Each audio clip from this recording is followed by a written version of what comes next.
I've said it before, the Chicago Bears won the Super Bowl when I was 4 years old, and I remember that.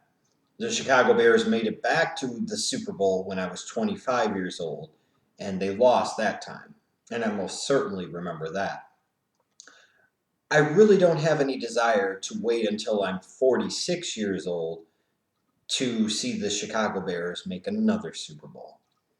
But if this organization continues on the current trajectory they are on, I may even have to wait longer. In fact, as far as I'm concerned, I may never see the Bears in a Super Bowl again during my lifetime. And I truly mean that, and I truly, truly believe that. As you can imagine, and anybody that's watched my videos that I've done here about my beloved Chicago Bears over the past few years, you'll know that I'm tired of the mediocrity. You know that I see through the BS. You know that I call out the mediocrity and the stupidity when I see it. So you can imagine my great pleasure when I saw that the Chicago Bears took any personnel powers away from team president Ted Phillips, even though they should have fired him. They fired Phil Emery with a quickness this past Monday on Black Monday, and then followed suit by firing head coach Mark Trestman. That was some of the changes that needed to happen. It was clear, I think, for everybody to see. Even the most delusional of Bear fans would have to accept that. However, one thing that I heard come out of the mouth of George McCaskey really floored me and really just shocked me. And it really floored me and shocked me because he actually believed it. And people were actually selling this bill of goods like this is actually true. He said that himself and everybody involved with the Chicago Bears and the McCaskey family is tired of mediocrity, and they're not going to accept it.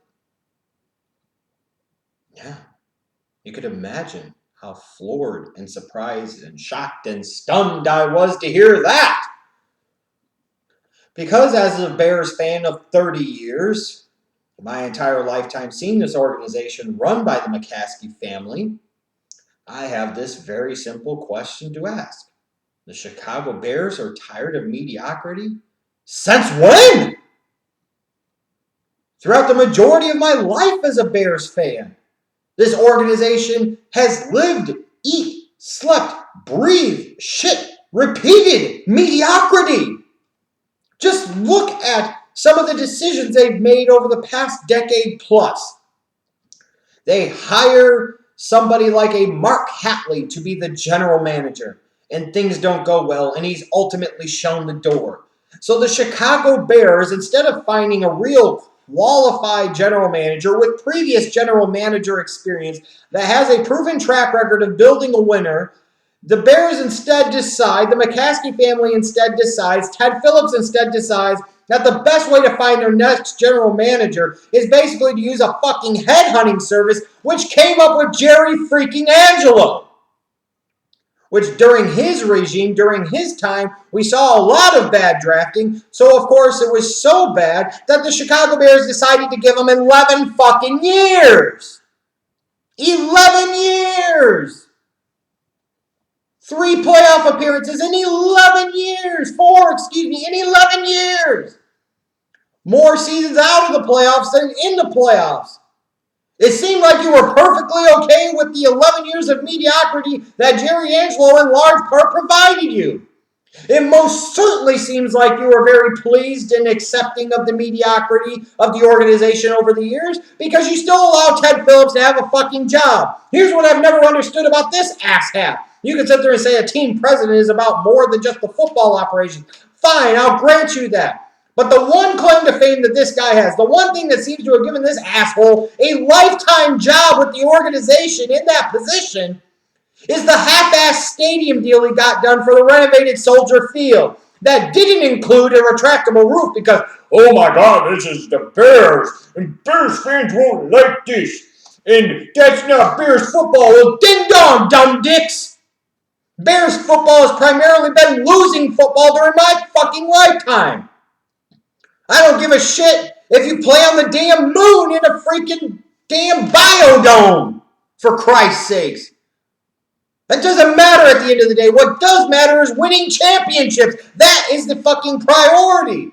So this asshat, instead of getting a stadium with a retractable roof that would have allowed the city and the organization to benefit tremendously for years and years to come by being able to host major events all year long at that facility, such as the fucking Super Bowl, such as the Final Four, such as WrestleMania, such as other big events and concerts all year long, they go with this stupid-ass spaceship-looking thing plunked down in the fucking old Roman Coliseum is what it looks like.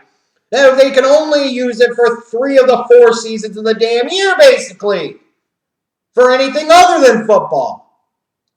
This is the epitome of the mediocrity of the Bears organization. Instead of being able to fork over that extra $50 to $100 million out of pocket to be able to get that retractable roof that would have paid itself off already so many times over, the organization settled for an open-air stadium.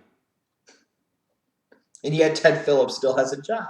And we treat him like he's the greatest thing since sliced bread. You see in Chicago examples of where a team president is actually somebody that knows the fucking sport and game that he's involved with. Whether that's the Chicago Cubs, where the team president is freaking Theo Epstein, a guy with previous world championship general manager experience with the Boston Red Sox, or the Chicago Bulls, if you want to say like John Paxson, a former NBA player, multiple-time NBA champion, a guy who did some positive things as a general manager, moved his way up the ladder. No, the Chicago Bears want to go with a businessman in a suit and Ted Phillips to be their team president. That's the epitome of stupidity and mediocrity, if you ask me. And then the whole thing is you're tired of mediocrity. You finally move on from Jerry Angelo several years too fucking late after he's buried the organization with year after year of terrible drafting and terrible decision-making, most notably the fucking Jay Cutler trade. Of all people that you bring in somebody that was once involved with this previously failed regime as a regional scout, and Phil Emery to be the new general manager. Another guy with no previous experience at the position. A guy with no real proven track record of talent evaluation, no matter how many idiots in the Bears media sit there and try to suggest to you otherwise. A mediocre-ass move to bring in a mediocre guy to do a mediocre to bad job for a mediocre organization. So then this idiot decides to sit there and move on from Lovie Smith after his 10-6 season in 2012. And granted, the time was probably right then. But even when you look at Lovie Smith, this organization's always been half-assed. After they fired Wanstead, who did they bring in? Dick fucking Duran. Another guy with no previous NFL head coaching experience. And they go to the Lovie Smith when they strike out on Nick Saban. Jerry Angelo, this guy that he couldn't wait to get. He couldn't wait to get rid of Duran. He couldn't even manage to get the guy that he fucking had a hard-on for. Because why? Because the Bears didn't want to fork over money. Thankfully, they didn't. But nonetheless, the point is they couldn't even get their fucking guy. More mediocrity, going to another second choice, another guy without previous NFL head coaching experience in Lovie Smith. Lovie Smith had a up and down tenure, but there were some good moments during Lovie Smith's time with the Chicago Bears. I thought him to be a solid leader and a good but not great head coach. Somewhat mediocre, perhaps.